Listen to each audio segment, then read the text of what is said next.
எல்லாருக்கும் வணக்கம்.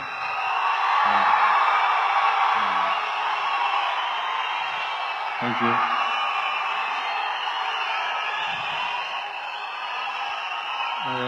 இந்தியன் சினிமான்னு எடுத்துக்கிட்டிங்கன்னா இந்த மாதிரி நிறையா பாலிவுட், கோலிவுட், டோலிவுட், சாண்ட்வுட்னு நிறையா வுட்ஸ் இருக்குது. அதுக்கெல்லாம் பிஹைண்டில் ஒரு முக்கியமான வுட்டு ஒன்று இருக்குது. அதுதான் அந்த பிஹைண்ட் வுட்ஸ். அவங்க பண்ணுற நிறையா ஆர்டிகல்ஸ், ஷோஸ், விமர்சனங்கள் எல்லாம் பார்த்துருக்கேன். அதில் பப்ளிக்னுடைய ஒப்பீனியன் கேட்டு பண்ணுறது அவங்களுடைய ஒரு ஸ்பெஷாலிட்டின்னு சொல்லலாம். சினிமான்னு மட்டும் இல்லை, சினிமாவுக்கு அப்பாற்பட்டு இருக்கிற எல்லா விஷயத்துலையும் இவங்களுடைய ஒப்பீனியன், இவங்களுடைய ரேட்டிங், ஸ்டார்ஸ், அதே விஷயத்துக்கு பப்ளிக் ஓட் பண்ணும்போது ஆல்மோஸ்ட் டேலி ஆகும், ஆல்மோஸ்ட் ஒத்துப்போகும்னு சொல்லலாம்.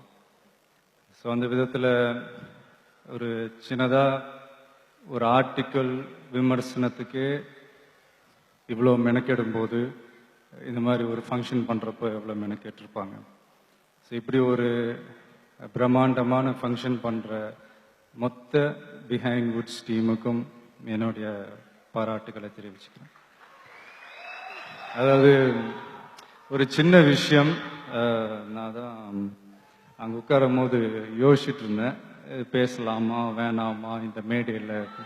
பட் சரி, ஓகே, பேசுறதில் ஒன்றும் தப்பு இல்லை. அதாவது என்னன்னா, நான் நல்லா இருக்கணும்னு நீங்கள் நினைக்கிறீங்க, நீங்கள் நல்லா இருக்கணும்னு நான் நினைக்கிறேன்.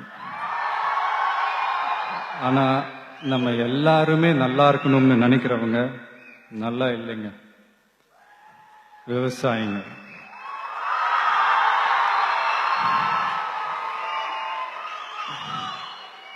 அதாவது இன்னைக்கு அவார்டு வாங்கின அத்தனை பேரும் அவங்கவுங்களோட உழைப்புக்கு கிடைச்ச ஒரு பலன்.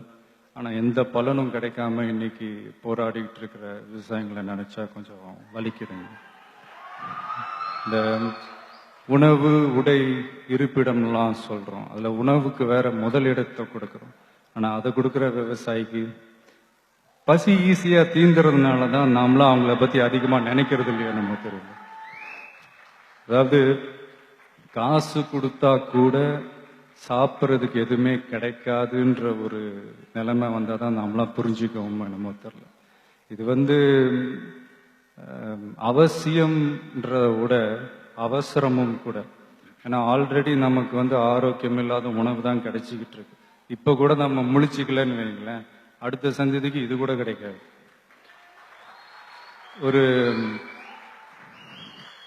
அது என்ன சொல்ற, சும்மா ஒரு எக்ஸாம்பிளுக்கு சொல்றேன். ஒரு கடையினுடைய ஒரு முதலாளி, எனி முதலாளி தான் உற்பத்தி பண்ற ஒரு பொருளை இன்னொரு கடையில போய் வாங்க மாட்டான். ஃபார் எக்ஸாம்பிள் சொல்ல போனா, ஒரு நகை கடை ஓனர் இன்னொரு நகை கடையில போய் நகை எடுக்க மாட்டார். ஒரு ஜவுளி கடை ஓனர் இன்னொரு ஜவுளி கடையில போய் துணி எடுக்க மாட்டார். ஆனா ஒரு விவசாயி மட்டும்தான் ரேஷன் கடை கியூல நிக்கிறான். அதுவும் எதுக்குன்னா இலவச அரிசி.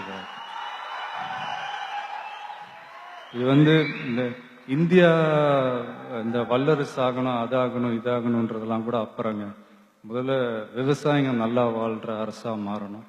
அதான் ஏதோ தோணுச்சு, பேசிட்டேன். ஏதாவது தப்பா ஏதாவது